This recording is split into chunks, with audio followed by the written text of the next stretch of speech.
Good evening, ladies and gentlemen, and welcome to another episode of Soshing with Suntwe with me, Paul Teasdale, aka Suntwe. And for those of you who don't know, this is the show where we celebrate ordinary people who do extraordinary things and make extraordinary choices. Because we don't believe that there are any extraordinary people out there. We believe there's only ordinary people who decide to take extraordinary decisions and make extraordinary choices in their lives, and as a result, live extraordinary lives. So join us today. If you're there already, please drop a comment, tag your mates, share with whoever you like. Just bear with me a second while I do my shares and all the rest of it. Going to get this out there so that we can all enjoy together and get this show on the road. Today we will be having Greg Marcus Tisi from Bristol. Very interesting guy. Can't wait to get it going. Let's just get these shares done quick. If you are there, drop a comment. Let us know where you're from, where you're watching from. Say hi, and we can start rolling. Remember that we are always really stoked to get involved with any questions or interaction from you. The whole point is that you interact with the show as well. So if you're listening on the podcast, obviously it's after the fact, so the live is not available. But if you're on it with us now on Facebook Live, then please get involved in the comments. Share to group, that one, that one,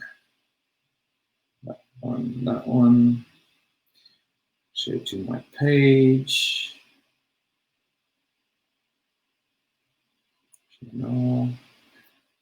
cool. I'm just going to set up a watch party on the Soshing with Suntwe group because apparently you can. So I just want to check how to do that. I think Graham did it last time.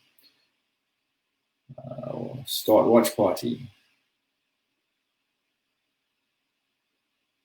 Start. Sweet. That was easy enough. And then on this side, we'll just open it up. So that's great. Oh, this is very interesting. Anyway, so I've learned something new today as well. So that's cool. Right, without any further ado, we've got Nicola, Hazel, Talia. That's great. So we've already got a few people on board, and we can get this whole thing cracking. So without any further ado, let me welcome Greg Marcus Tisi. Here he comes. Greg, welcome. How's it going, mate? Hi, mate. How you doing? It's good to see you. How's Bristol on this fine day? We've got a major rain here today. All the sunny weather's gone, and it's been rain all day long. Well, I was saying to you actually before, it's quite humid here, quite sticky. So we're getting days that are just changeable all the time, you know. And I know that's often the nature in the UK, but it's like I could get used to the sun, you know. I like the sun. Maybe it's in my genes. I don't know. Yeah, you're Italian genes. Yeah. Not your British genes.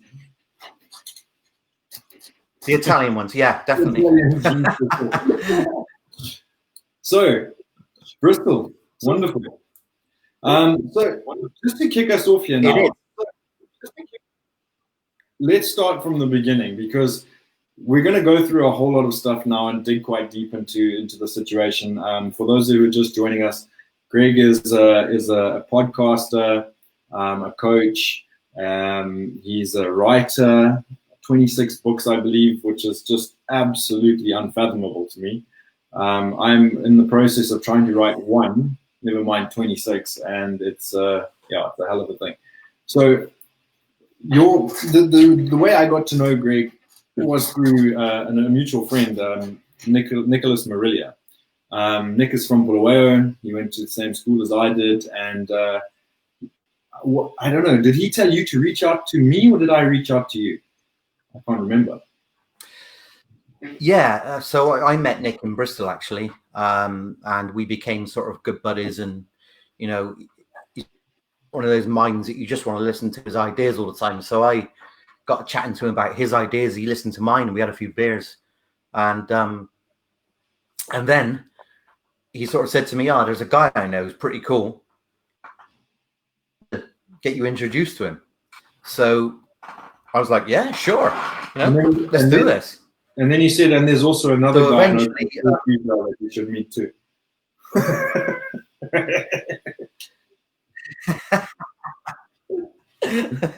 No, I'll tell you what. It was actually I had no idea what to expect really, and then the more I got to know your story and what you do, and your sort of passion for life and for all the different things of exploring and expressing yourself, I was like, this is a guy I've got to get on my podcast, and so obviously it's a pleasure for me to be on yours. You know. Well, it was an absolute pleasure to be on yours, and yeah, I mean, since that day we've spoken quite a lot, and through the various groups and stuff that you've started, it's been a great journey getting to know you, man. So let's just go right to the beginning. What kicked off? So from what I understand, so the book. Everybody who's watching, if you're a member of the Soshing with Suntwe group, Greg has kindly suggested that he is happy to give away his book for free to whoever's watching and who is a member. So join the group and become a member, and the book will be available inside the group. But in this book, I started reading it. I haven't finished it yet, but I started reading it. It mentions you went through quite a transformation and quite a transformative process quite early on. Can you give us a brief synopsis of that massive moment in your life, how it happened, where you were at the time, and what the situation was that brought you to that point? Wow, yeah, absolutely. Well, I'll keep it as short as I can, but basically, you know, I was one of those kind of kids that was quite sensitive, and you know, I always felt fear all the time, and you know, there was a bit of disruption going on in the family home. And so as I grew older, I was a bit fearful of like people and situations, and you know, I didn't really know how to find myself in life. And I got into drugs a little bit, you know, like a lot of people do, drinking, drugs, partying. But the problem was that I dropped out of college, and then I went from job to job to job throughout my 20s, and I sort of hit 30, and it was almost as though someone had punched me in the face like Tyson, you know, bam. And I was like, wow, what the hell, man? What's going on? I realized at that point that it was like time was flying, and I had to do something with my life, or it was just, there was going to be no point to it. And with that said, I actually had hit so many barriers mentally, emotionally, physically, that I was ready to kind of throw in the towel. So I really found myself at a crossroads of saying, you know, what's the point in life on the one hand? What can I bring? What value can I bring anyway? What's the point in me being here? And on the other hand, what if I design my life? What if I do something my way? And that's, you know, maybe that's a possibility. So, you know, I decided to live, first of all, and secondly, then just live a life that was by default and by drifting, which I think, unfortunately, a lot of people tend to do. It forced me to ask better questions and to look at ways in which I could design a life of my making that I wanted to live, you know. So I went on a real discovery session of sort of looking at the type of person I am and was, and what would best resonate with me. And subsequently, from then on, I just carried on reading books, studying others. I started writing my own books. I couldn't really write, or I couldn't really read very well then at that point. So I had to train myself to do that. And I had to train myself to think differently, consistently, in order to get better results. And that essentially, that's it in a nutshell. And had I not been through that situation, I don't know what would have happened, you know. What age were you when that happened?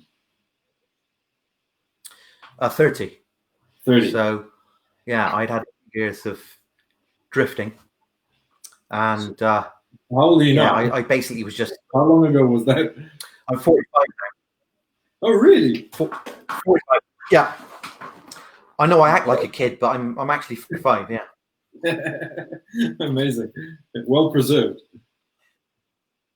Oh, thanks, man. I appreciate that. Well, I think that that also comes down to the way you think, right? Well, absolutely. Yeah. I mean, 99% of it is all mental, isn't it?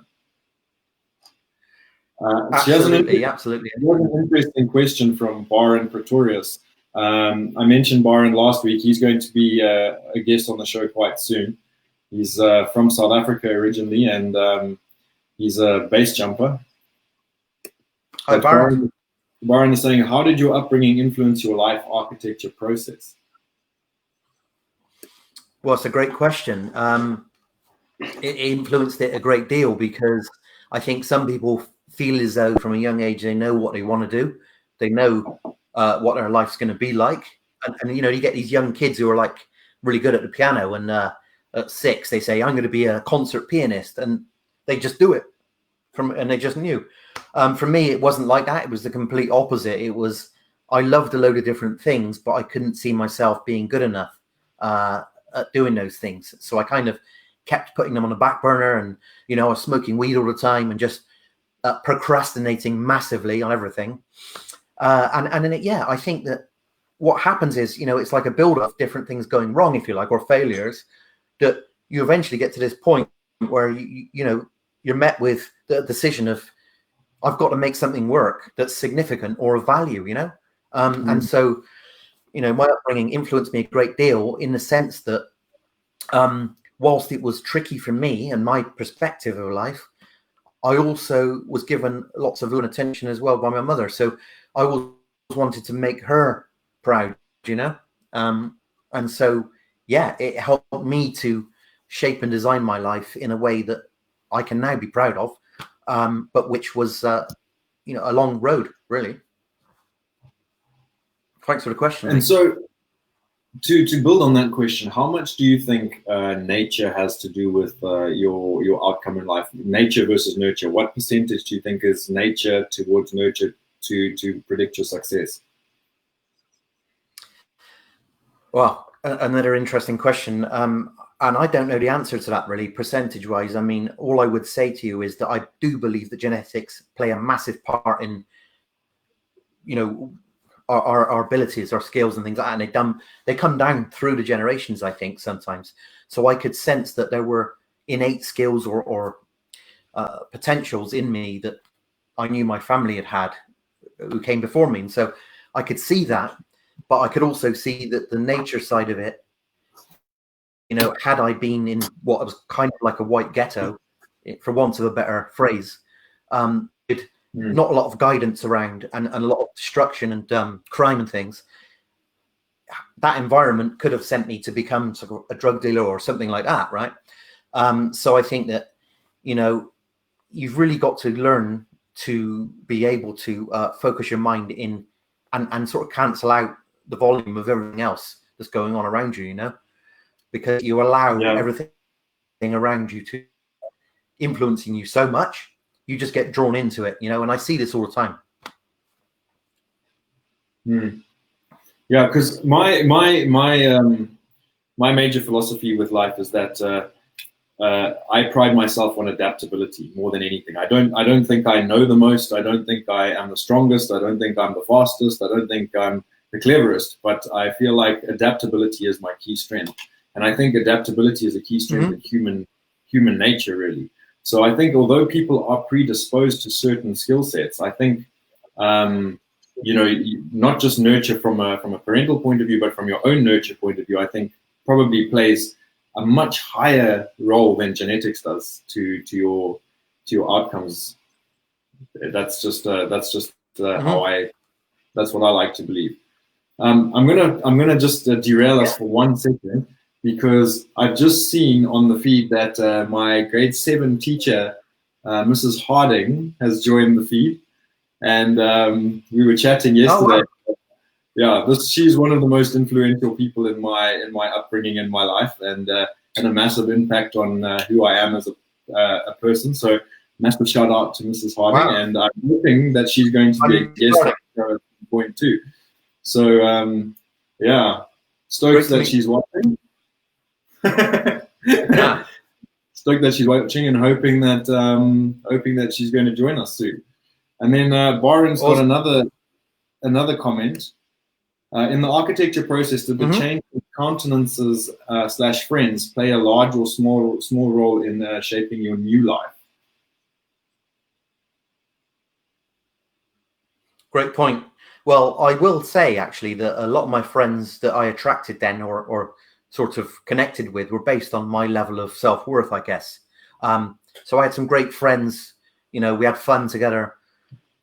I don't regret any of those people in my life. But what I would say is this: is if your level of consciousness or the way you live is expecting a certain standard, you're going to get that certain standard of people in your life. So what you've really got to see is that if there's people in your life that are bringing you down, or they don't believe in your dreams, or they're just getting you into the wrong things, you've got to start learning about who you need to let go of versus who you need to bring into your life. And it can be tough, because we all know what it's like when we've got good friends who we have fun with.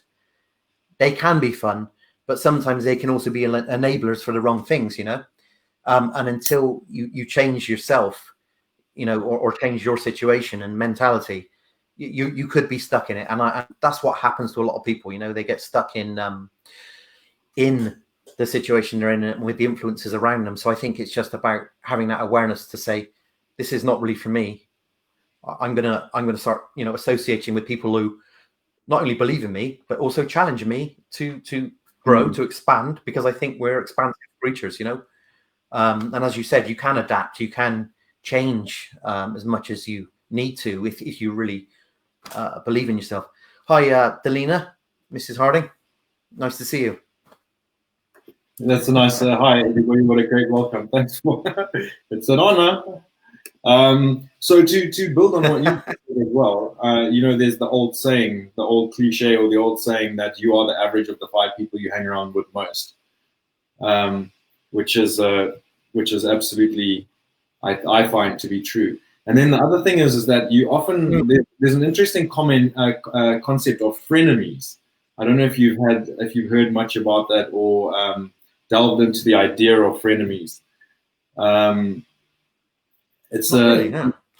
So yeah, it's very interesting, because a lot of the time you can have a situation where you have people close to you that you value as friends, but they're actually toxic in your environment, and right. And they don't actually want the best for you. They, on the surface, you're mates, but deeper into the situation, it's actually more of an adversarial type of relationship than it is a partnership or a coalition. And frenemies are more dangerous than enemies, because enemies, you know where you stand, whereas a frenemy, it's got a blurry line. And one of the biggest things that I've had to do in my life is identify those frenemies and try and distance myself from them completely. Yeah, so it's tough. It can be a very difficult situation. And the other thing is that constructive criticism is always welcome, but there's a difference between constructive criticism and trying to pull someone down. And trying to identify the difference between constructive criticism and the latter, where someone's actually just being a hater, is often a blurry area as well when it comes to the friends and family and that kind of thing. And what I've noticed as well is that, if constructive criticism is normally done privately, it's normally done in a proactive, constructive, love manner that comes from a point of love and serves to try and build you up in the process, rather than destructive, where they're trying to pull you down and bring you down to earth, or cut you down to size a little bit, which is it's not constructive. It's not helping anybody. Sure. And you often see it in Facebook comments and social media comments that have no value except hate. Right. And my policy on that sort of thing is, if you're going to make comments on my stuff that's positive and giving me tips and helping me improve and helping me grow and helping me do those things, then you're a mate and you're trying to help and you're trying to be a friend. But if you're just being hateful and a dick, I don't have time for that. I just cut you. So I don't know if you have anything to add to that. Well, I would agree with you there. I think that the thing being is we can even get it with parents and people who are in our lives, associates, friends, who deep down, for some reason, they may not want us to succeed because of something within them that they didn't succeed, for example, or so you can often get these kind of things, or people don't believe that you can do something beyond what they believe. You know what I mean? So yeah, I agree with you. I think that there's nothing wrong with criticism and with encouragement. It's just that if people are just there to tell you what you're doing wrong all the time without offering another view on it, then again, this could be a part of the problem of having people in your life who aren't helping you to progress, you know. And I think if we're expansive beings, which I believe we are, then we really want to be careful about who we listen to, you know, and what we watch, because it's like the addictions, you know. If you got instant gratification of even coffee, you know, junk food, Netflix, eventually these can become so dependent, or you can become so dependent upon them, that they can even drag you down to wasting your time or making you addicted or hooked. Or so it's just about having that kind of awareness, isn't it, with what's going on around you as well, whilst maintaining that firm direction and vision within, you know. And I think if you know where you're going within, and you practice rehearsing that, that really becomes powerful, you know. Yeah, absolutely. Byron has actually got a great point here. According to research by social psychologist Dr. David McClelland of Harvard, the people you habitually associate with determine as much as 95% of your success or failure in life. That's very interesting. Wow. It is. Yeah, and I can quite well believe that, you know. And the fact is, you only got to look around you at people you know, right? Or people that have been in your life who've never changed anything. For example, who are they spending time with? Who are they listening to? What's their thought processes? You know, what are they believing in? And until they can sort of change and snap out of that a bit and listen to another opinion, they may always be in that life story, you know, and believing that is their life, when actually it's just the choices they made up until that point. Yeah, but that's also another thing that I've always tried to live by wherever I can. Is I'm always happy to be the worst player at the table than the best player at the table, because if I'm the best player at the table, I have nothing to gain. Good if I'm the worst yeah. player, I can learn from every single other person at the table. But if I'm the best player there, I've got nothing to learn. Right. And then right. Progress. Yeah. And, you know, we can always learn, right? I mean, people who think that they know everything are almost the ones who know nothing, because there's so much like this no, I know everything about X, Y, Z, and that's it. There's always more to learn, you know? And there's always more I just believe in being, you know, a student of life and a servant leader, you know. So I'm happy to be a servant. You know, a lot of people will think of it as a derogatory thing, but for me, it's the greatest thing to be able to serve other people and to help them and empower them and to then become leaders in their own right. Leaders that just, you know, I can't see anything better than that sort of philosophy, you know. I agree with you. If you ask me, the entire purpose of life is service. That's if people go, what is the purpose of life? What is the meaning? It is service. And whatever you're doing at whatever level, there has to be some kind of service to the greater whole or the greater good or the greater whatever you want to call it, for it to be meaningful. Because without that meaning, there's no fulfillment. You know, everybody's always going on about happiness and chasing happiness. And this is another thing that I always harp on about ad infinitum. And I think happiness is for kids. You want to be happy, eat an ice cream, but it's going to last for about 10 minutes. If you want to be fulfilled, you need to get fulfillment, growth through service through suffering. There's you know, fulfillment is for big boys and happiness is for kids. Well, yeah. I mean, you know, it's good to strive for happiness, isn't it, in life? But with that wisdom that you've got, you know that you're going to have suffering getting there, because you've got to learn to understand what fulfillment is, you know, and satisfaction out of something, like in the roles that we play in jobs and businesses. And a lot of people are upset and sad in lives because they're in the roles that they don't belong in, you know. They're not fulfilled. Yeah. So bring up again. In your book, you talk about a concept of core expression. Can you give us a little bit of information about what core expression is to you and how how it applies. Yeah, absolutely. Thanks. Well, I think that, we're often taught a specific structure, and through specific systems and processes, most people through the education system, through parents and from what they know. But very often we can end up just following a path that, again, may not be a role that we particularly want to be in or feel fulfilled by.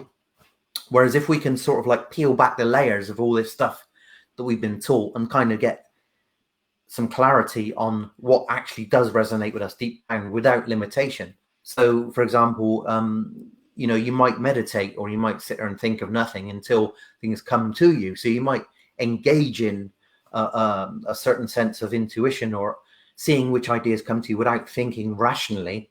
Mm-hmm. And I think for me, that's helped me to connect with the core of who I am, rather than what I feel I should be, or what I think other people think I should be, or systems, conventionalisms, societies. And it's almost like you've got to tear away those layers of the onion to get to the real you, not the father or the son, the uncle, the this, that, and the other, all these things that we quickly become labeled as, but you as a person without all of that. And once you start to discover more about who you really are, or what really resonates with you, you can then connect that to something you find fulfilling and build a bridge towards even a market need or demand, rather than just trying to build a business because you want to make money, or because you want to be rich, or whatever. You're actually doing something that every day that is going to bring you joy through fulfillment, rather than just for the money, like I said. And I think that day to day, we're all looking to try to be in a better state, better frame of mind, live with more joy, right? We don't really want pain, although some people chase it to try to grow. And we're going to get pain, But if you're on a path that is true to you, you can face that pain with a different level of ability, because you're going to get challenges and shit's going to happen. But you've got a driving force in you that's stronger than almost anything you can imagine. And certainly that's what's worked for me. I think, was it Friedrich Nietzsche who said, I can't remember the quote exactly, I'm going to butcher it, but he said, if you have a good why, you can endure anyhow. Yeah. So if you have your purpose and your reason in line, you can endure anything. Yeah, valid point as well. Valid point, and that's it in a nutshell, isn't it? And I like Friedrich Nietzsche. I think he's one of my favorite philosophers and thinkers, of a certain time. I've just noticed as well that Brenda's actually asked the influence of religion on my journey. And one thing I would say about that, if I may, is I'm not a religious man of sorts, or certainly I've not been brought up with any particular religion, so I haven't got a default, thought process or a way of living based on a God per se. But one thing I would say is that some people believe, some people don't. Some people believe in universal forces. Now, I believe that there could be something that's greater than us that may have created all of this, but I certainly don't see it as a bearded guy, and that's just my opinion, right? That's my belief system, is if there's something greater than us, and then we do our best with what we've been given, we'll be, challenged when we meet this entity or this master of the universe or whatever it is. And all I can do is, I think, do what makes me happy, my family and friends, and try and be the best person I can, not just because that's what's expected, but because you want to be, a good force around people, religion. Sorry, carry on. I interrupted you. I was saying I have a slightly different view, because it's not out of line with your view. It's sort of in line with it, but because I don't have any sort of religious bearing on my life, my background, I went to a Jewish primary school, and pretty much dived into the Jewish culture quite deeply on that, and then went to a Catholic high school, where mass and all the rest of it was compulsory, and learned quite a lot about that. And anyway, as an adult, I would say, a religious, for lack of wanting to use any real committing terms. But my my personal views are of extreme ownership and responsibility, and I think that I like to take absolute responsibility for everything I do, every decision I make, every single thing in my life is my doing, my fault, and my cause. So with those 3 points in mind, whatever I encounter, I try to make sure that I realize that this is my doing and my fault, whether it's good or bad. So with extreme ownership, I feel like you take away any kind of victim mentality from the situation. You take a situation where you own 100% and take responsibility for every part of your life, and it gives you it gives you a standpoint and a place to start with where you can be proactive in your approach to how you're going to deal with each situation after that. So yeah, that's a very, very long and tough topic to talk about, because it's also quite controversial, but your points are completely valid. I think absolutely spot on.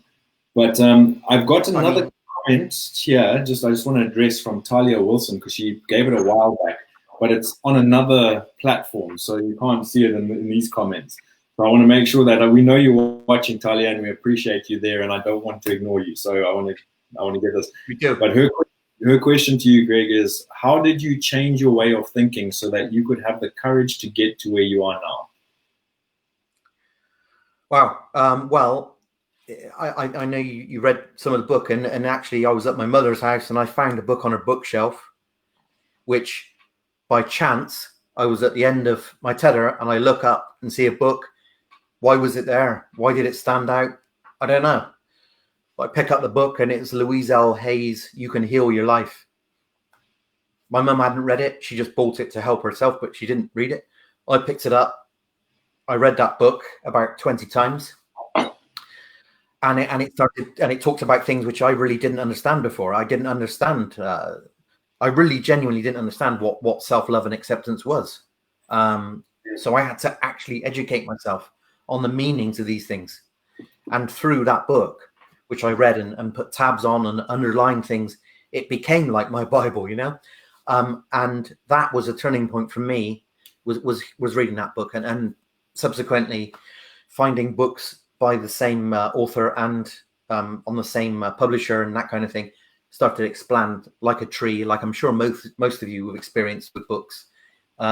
You start to go down different avenues and asking questions about what this means and what that means, and you start to really form this almost this jigsaw of like, you know, right, so that's kind of what that means, that's what that means, and everything kind of connects and it comes back to us in the end. And as you said, Paul, I quite rightly agree with you that once we become responsible and accountable for our actions, then we're in a place of power, because we can then make better decisions about stuff, you know, instead of blaming society or our past or anything that's happened or might happen. We say, look, this is down to me, you know. And I think that book helped me to speak to myself, to create better mantras, and consistently plant them into my mind so that they overwrote old things which were not supporting me. So there's your answer, really. Yeah. Again, to build on that, I mean, I went through an extremely dark phase as well, where I went through some really tough times and dragged myself through some really hard emotional times as well, and let go of my health and let go of everything. And the turning point for me was actually giving up entitlement, and that was that. Build on the whole taking responsibility and realizing that I'm in control of my own destiny, basically, was the moment that it really, really changed everything, was giving up entitlement. And one of the things that I try to recognize each time when I see that I'm falling into a negative headspace or going into a place of the bad path, we'll call it, for lack of better articulation, is go, am I acting entitled now? Am I entitled to be have it any other way? And the truth of the matter is, it's not. You're not entitled to be happy. You're not entitled to be healthy. You're not entitled to anything in this world without actually going and striving for it. So the moment you give up the entitlement and the realization that you're not entitled to anything, it becomes quite a freeing process, and you realize that you really are just another sack of meat on this planet that can either make something of themselves or not. Right. Yeah. Totally, man. So, yeah. And I think to add on to that as well is that when you realize how absolutely insignificant you are, because I mean, we grow up teaching kids and teaching people that you're special, you're significant, you're this, you're that. And I think that's the wrong approach. I think when you really realize that you're absolutely insignificant, that's when you realize that you've got work to do. Because, the harsh truth of the matter is you're going to die one day. And once you're dead, everyone's going to cry for a little bit. But they're going to carry on with their lives and just carry on. And you're actually not going to matter that much. So when you realize that, then you can rest assured in the fact that you're entitled to nothing. And whatever you do, it's up to you, mate. Totally, mate. Yeah, I mean, that's an interesting way to look at it, I've got to say. It might be a bit bleak, but that's how I interpret things. But, no, I think it's very interesting indeed. And so, at the end of the day, you're right. Once we die, one day, no one's really going to think about as much. So to me, you may as well make something, you may as well do something that you really love, or, push yourself, you know what I mean? Take those risks and do things that scare you, you know what I mean? Like, fear is there.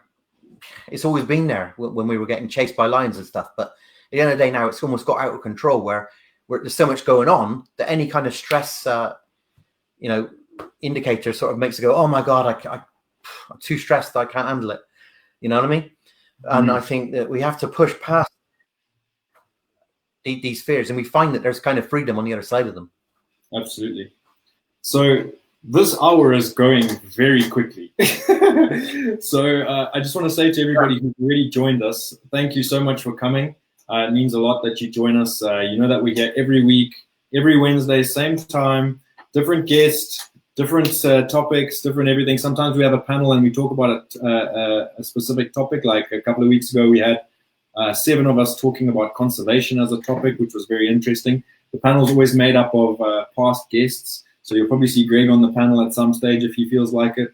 We've got an interesting panel discussion coming up that would be a good one for you to be on, Greg, which is actually depression in males, men's depression, and why it's a taboo topic. Cool. Yeah, okay.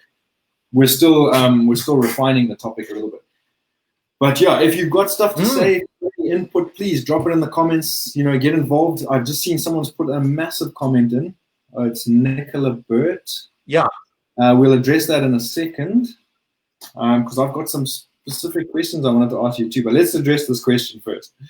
So Nicola says, to strip the layers of all that you thought was you in order to identify the real you is one of the hardest yet simplest things to accomplish. We fear being vulnerable and responsible, but in order to become the best versions of ourselves, I truly believe we need to strip ourselves of BS and unapologetically, individualistically stand strong in what we want for ourselves and take responsibility for our lives and choices we make.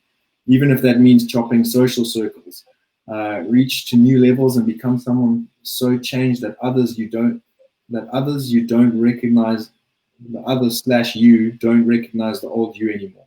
The most beautiful thing I see are real people and people following a new journey of self-discovery. Someone said to me before, look at the trees around you. They don't worry about others or being perfect. They just grow and be living as maximally as possible every second of every day. Appreciate all your views and beauty of mindset, especially the entitlement and ownership and responsibility parts. Great chat, guys. Love this. Well, thanks, Nicola. That's fantastic.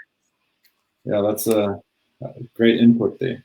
So one of the things that I saw in your book as well is that you've got a sort of a real outlined sort of, I don't know what to call it, but a bit of a life vision or mantra for yourself, which is very similar to mine, because you have 3 words that you that you focus on to gauge your life on.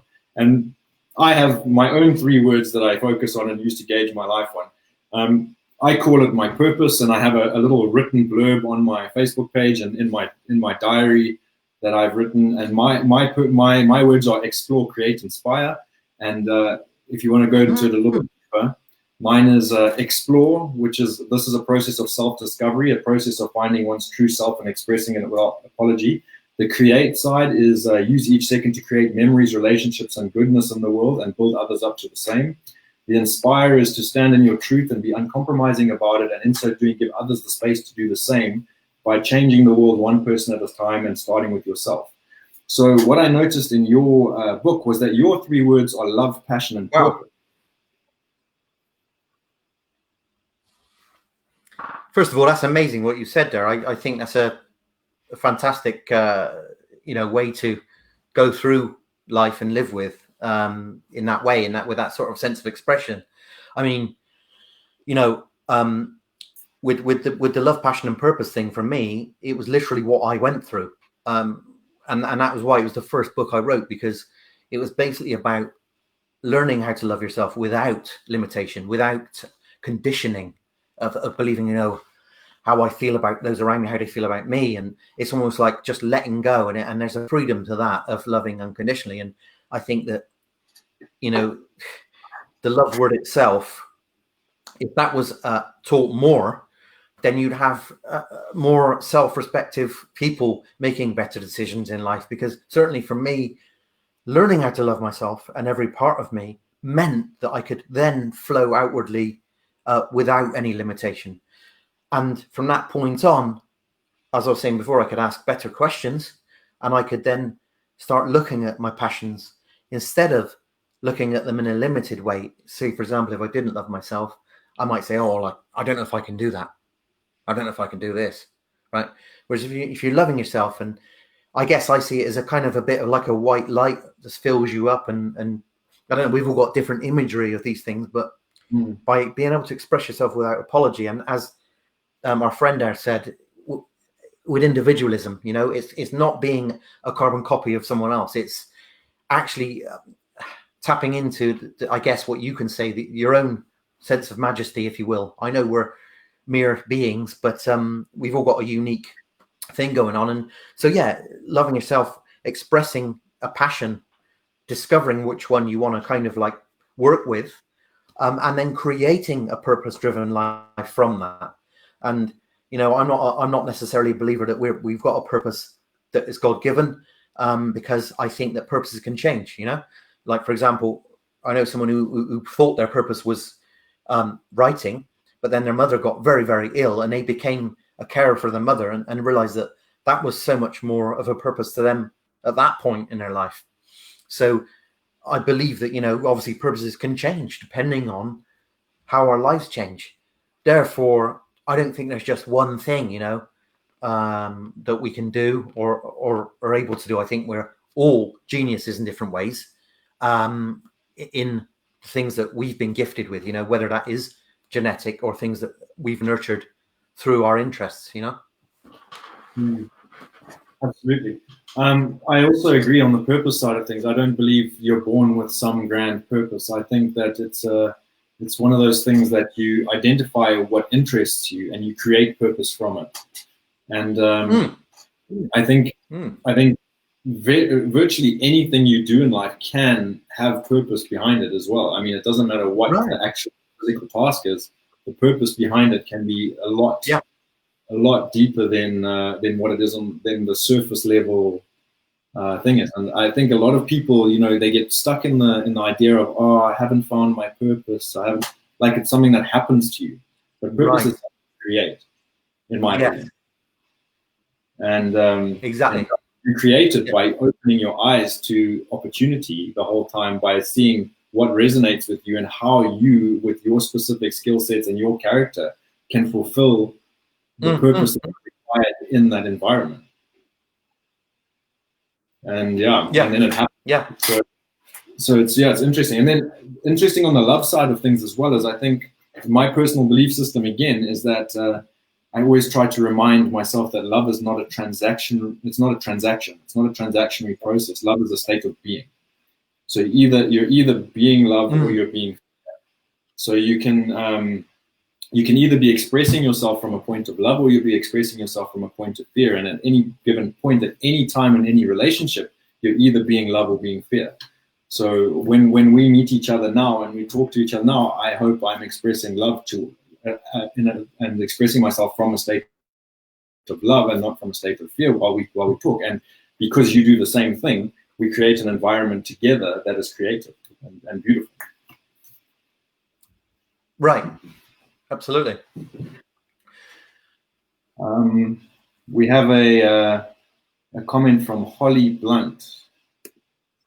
And she says, as humans, we are hardwired to seek security, which may be functional or not. Being able to reach self-actualization requires more than desire and motivation. It requires all our basic needs to be met in a positive way, including love. You're talking about occupational therapy, guys.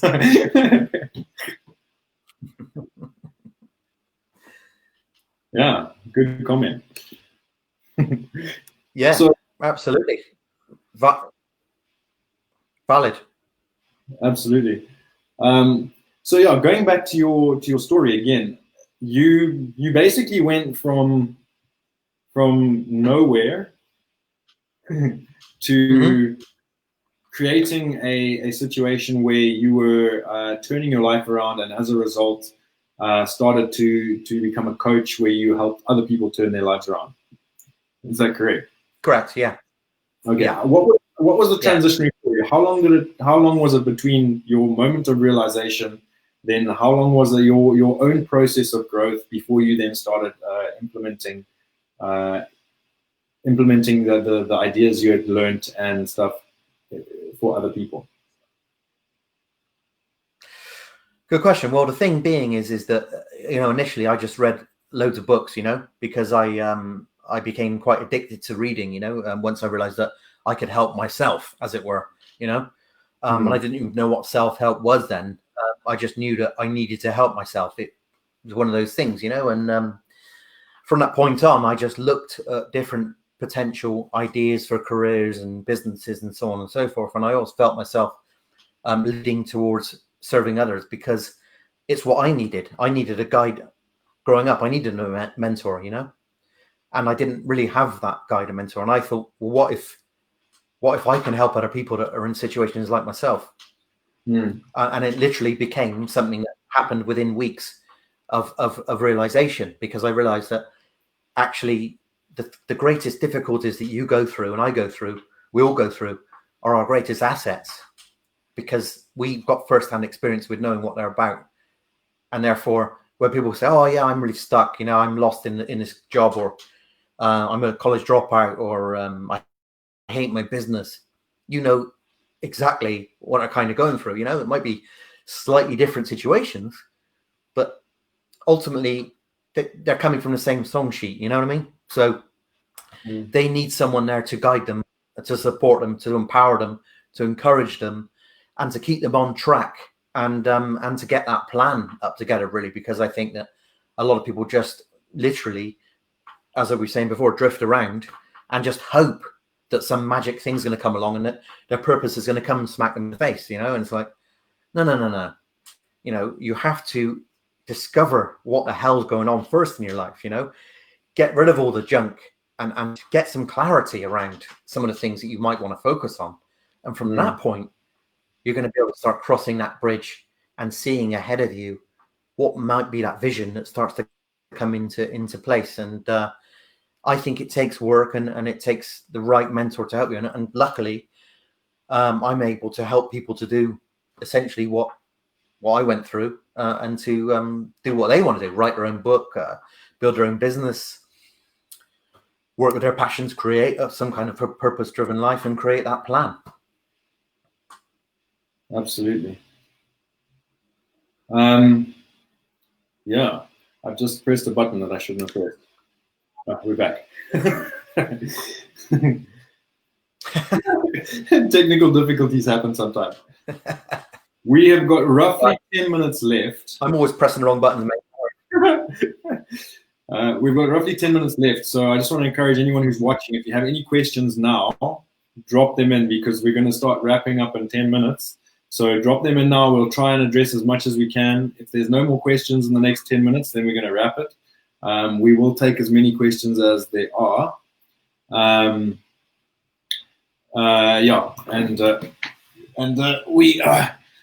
We are very happy and very grateful for everyone who's joined us today, and it's been a great chat with some great input. But yeah, so before we go, can you tell us a little bit about what you do now, and what kind of services you do offer, how people can get in touch with you, what it is that, in case someone watching is interested and wants some help in this specific area, just let us know exactly what it is you do. Yeah, sure. Thanks, Paul. Well, you know, as you see my name, if you Google my name, you'll see my books and videos, where I work, where I live. Don't follow me though, because you know, I like to hide. No, I'm just kidding. Basically, so I build small businesses, most of all through growth and through self-growth. So I believe that mindset is a very important part of growing in life and in business. And when we want to grow a business that we're passionate about, we need to first of all do what we were talking about, really, and that is to discover more about ourselves and how we can tap into what matters to us most, so we can bring our greatest values to something and basically love what we do every day, you know, and wake up on a Monday morning excited about our role. So yeah, essentially what I'm doing now is I'm helping people to discover their passions, design the correct kind of business models or roles for them, and to develop those roles across a 6-month period where I basically am there right by your side every step of the way until you get to the point where you're happy, and we go from there. So I'm not kind of like one of those, there's a lot of coaches around nowadays, right? I'm not really a coach as such. I'm more of a mentor, a consultant. You know, I like to actually offer advice as well. You know, whilst I like to empower people, I also believe that you can empower people all you like, but people need a roadmap. And essentially that's where I come in and help them to build that, get that roadmap, and start getting the results in their lives that they've always really wanted to find, you know? So again, yeah, you can Google my name and find me there, and you'll find my website, my small business blog. I've got my books and a podcast that I run with Rob, my partner, on the podcast. And yeah, I look forward to hearing what gets you passionate and what your ideas are, and seeing how they can be evolved. And I love hearing people's ideas, you know. And as you know, Paul, I've worked with Nick a little bit, and you know, he's an ideas guy who's got inventions pending, some of them, and it just excites me, you know. It's great. Well, that's fantastic. We've got from Talia Wilson on the other platform again. She's saying, before you go, please can you tell me the name of that book you mentioned in response to my question? I want to buy it and read it. So I guess that's the book you pulled off your mom's shelf. Oh yeah, sure. That book is by Louise L. Hay, which is called "You Can Heal Your Life,"